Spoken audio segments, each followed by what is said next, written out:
Salut tout le monde, j'espère que vous allez bien. Aujourd'hui, nous allons parler des Énéades, ou appelés aussi en anglais de Ennead, qui sont les 9 dieux du groupe de Héliopolis. En effet, c'est assez important de comprendre qui ils sont autant dans la mythologie que dans la série Moon Knight pour comprendre un peu mieux ce qui se passe dans la série.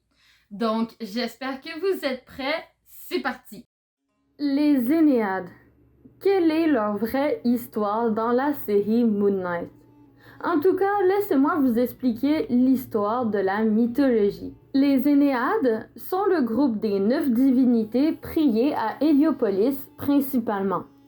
Les plus connus et les premiers dieux. Dans certains récits, on disait qu'ils étaient uniquement 7, mais on découvre un peu plus tard qu'ils sont en réalité 9. On voit même cette allégorie au tout début de la série Moon Knight. En tout cas, tout commence avec le fameux Nun, ce cours d'eau infini qui existait dans le monde. Comme je l'avais expliqué dans une précédente vidéo, Atum est né du Nun comme étant le premier dieu. Plusieurs écrits affirment qu'Atum était Ra ou Ré. Ra choisit donc de créer d'autres dieux avec lui. Avec sa semence qu'il a parfois mangée dans certains récits et parfois crachée dans d'autres, fait naître Shu, dieu de l'air, et Tefnut, déesse de l'humidité et de l'eau. Ceux-ci décidèrent d'aller faire une petite promenade en amoureux dans le Nun et ils se sont malheureusement perdus.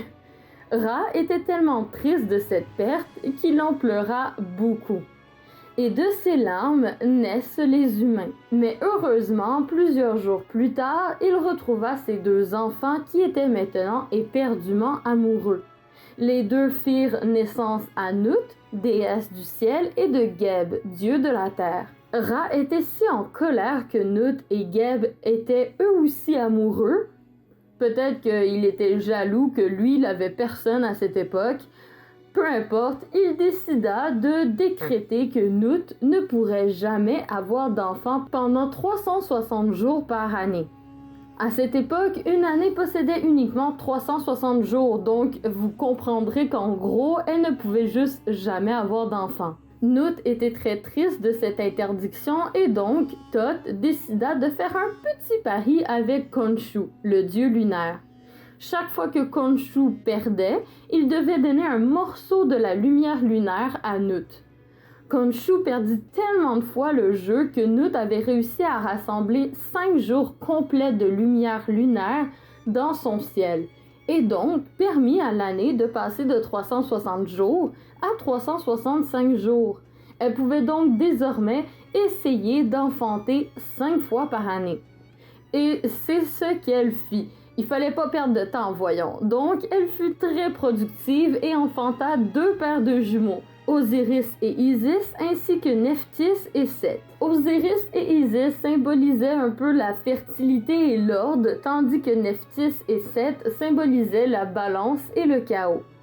Ra était encore plus en colère de n'avoir pas réussi à empêcher cette union, et donc il sépara Nut et Geb pour les empêcher d'être ensemble à tout jamais, séparant donc le ciel de la terre pour laisser les humains vivre entre les deux. Mais tout n'était pas tout rose aussi chez les jumeaux.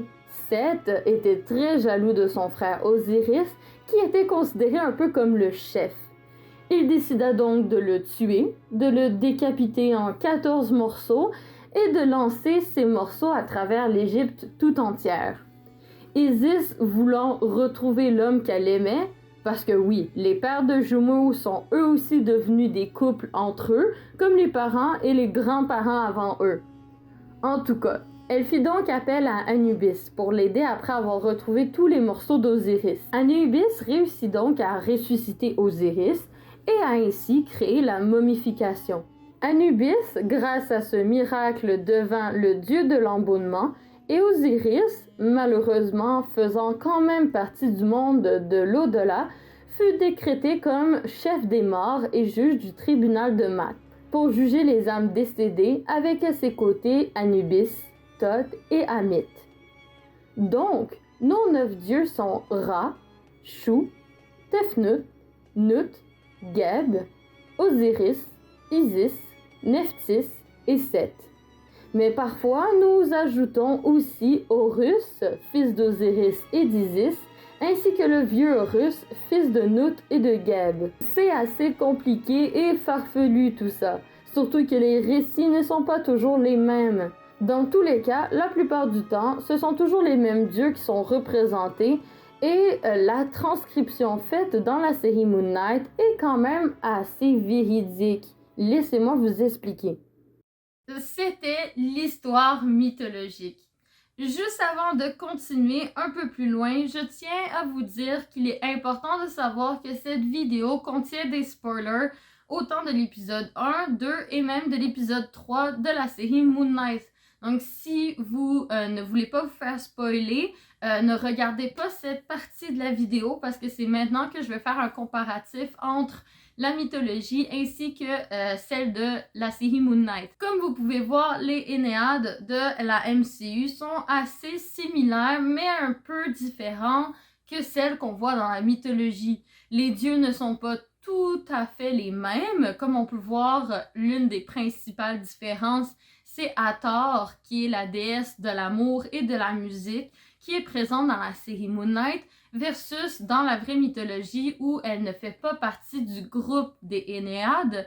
Elle est vraiment un autre dieu, mais il reste quand même que je trouve que c'est un rajout quand même assez bien pensé. J'en ai discuté avec une de mes amies et on est d'accord sur le point que Hathor a très bien sa place dans les Énéades, même si elle ne l'est pas dans la vraie mythologie, puisque celle-ci est déjà plus vieille que certains dieux des Énéades, qu'elle est plus forte que certains dieux, et qu'elle est aussi la femme de Horus notamment. Donc Horus, qui fait partie du groupe et qu'on voit notamment dans la série Moon Knight, fait en sorte que Hathor a tout à fait sa place dans le groupe. Mais pas que. Si vous avez bien compris, les Énéades dans la mythologie, c'est le groupe des 9 dieux d'Héliopolis, qu'on pouvait aussi appeler comme les 9 dieux de la création, les 9 dieux des éléments, etc. Donc c'est vraiment les principaux dieux. Alors que dans les comics de Marvel, ainsi que probablement dans la MCU de Marvel, ceux-ci sont plus en fait considérés comme les dieux dirigeurs du panthéon égyptien. Dans les comics et dans la MCU, on ne peut pas affirmer que les 9 dieux sont les 9 dieux originaux, les 9 dieux d'Héliopolis. Oui, en effet, il y a une liaison avec Héliopolis, on va en parler un peu plus tard, mais il reste quand même, c'est pas exactement la même signification dans le sens où, oui, il y a 9 dieux qui dirigent le panthéon, mais ceux-ci peuvent changer à travers le temps.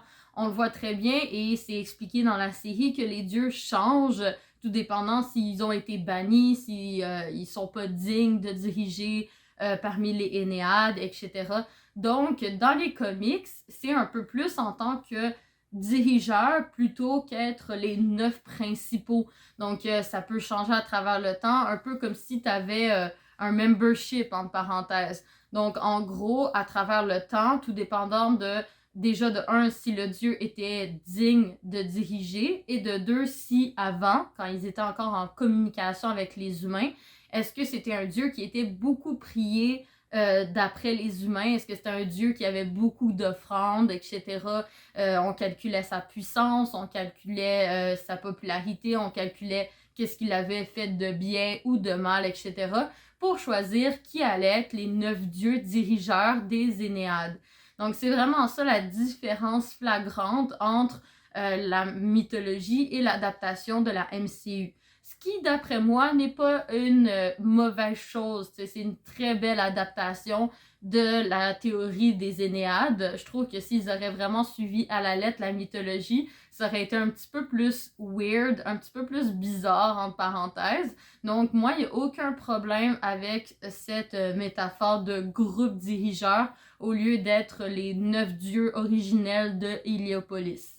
Et quand je parle de Héliopolis, c'est aussi quelque chose qui est rapporté dans la série de Moon Knight, dans le sens où les dieux, présentement, vivent dans l'Overvoid, que Oscar Isaac, le personnage de Max Spector, etc., a relevé dans la série, dans l'épisode 3. Et c'est très important parce que ça peut mener à une suite des événements par rapport à la série Moon Knight et à la suite de la phase numéro 4. Dans le sens où l'Overvoid, c'est un peu comme Asgard, entre parenthèses. C'est un endroit où les dieux égyptiens, les dieux du Panthéon vivent, un peu comme Thor à Asgard. Et ceux-ci possèdent même un Bifrost. Donc, dans Asgard, le pont arc-en-ciel, c'était le Bifrost. Eh bien, dans le Overvoid, qu'ils appellent aussi le lieu d'Héliopolis, la ville d'Héliopolis qui est dans le Overvoid, eh bien, eux, ils possèdent un pont en or. Donc, qu'on appelle le pont des dieux. Donc, ça aussi, c'est très similaire à l'aspect de Asgard, mais version égyptien. Donc, ça peut permettre justement de relever énormément de points pour la suite des événements, sachant que dans Thor, Love and Thunder, Zeus va probablement apparaître. Donc, ça veut dire qu'on a eu l'introduction de Asgard avec les dieux nordiques, on a l'introduction de Overvoid avec les dieux égyptiens. Pourquoi pas est-ce qu'on aurait l'introduction de Olympia? Eh bien, c'est l'endroit où tous les dieux de la mythologie grecque se situent. Donc, c'est un peu toutes des petites villes dans d'autres dimensions qui, justement, ferait en sorte que ça prouverait à quel point les dieux sont de plus en plus présents dans la série et dans la multiverse de la MCU. Et aussi pour donner une raison à Gore d'apparaître dans Thor Love and Thunder, parce que les dieux, ils arrivent de plus en plus.